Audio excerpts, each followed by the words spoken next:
2021 সালের 20শে জানুয়ারি কেন্দ্রীয় রেল মন্ত্রকের তরফ থেকে হাওড়া কালকা মেলের একটি নতুন নামকরণ করা হয়।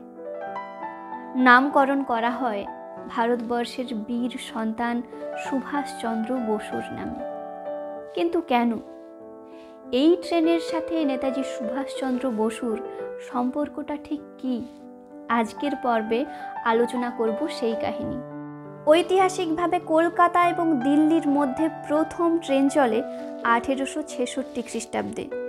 এই ট্রেনটা চালু করা হয়েছিল ইস্ট ইন্ডিয়া রেলওয়ে কোম্পানির তরফ থেকে, আর এই ট্রেনের নাম ছিল east India railway mail.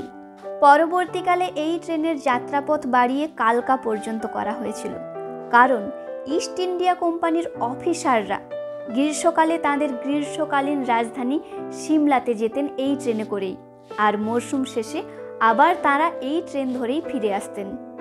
Bharatvarsha স্বাধীনতা অর্জনের পর এই ট্রেনের নামকরণ করা হয় হাওড়া কালকা মেল, আর 1941 খ্রিস্টাব্দের 18 জানুয়ারি এই ট্রেনেই একটি বিখ্যাত ঐতিহাসিক ঘটনা ঘটে। 1941 খ্রিস্টাব্দের 17 জানুয়ারি নেতাজি সুভাষচন্দ্র বসু তাঁর এলগিন রোডের বাড়ি থেকে অন্তর্ধান করেছিলেন।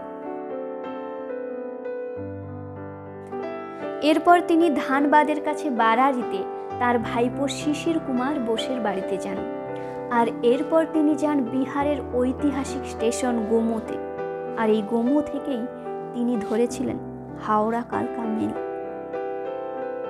এরপর তিনি এখান থেকে কাবুল রাশিয়া হয়ে চলে যান জার্মানিতে। নেতাজির সাথে সম্পর্কিত এই ট্রেনই এখন নেতাজির নামেই নামাঙ্কিত, আর ঐতিহাসিক স্টেশন গোমো এখন নেতাজি সুভাষচন্দ্র বসু জংশন।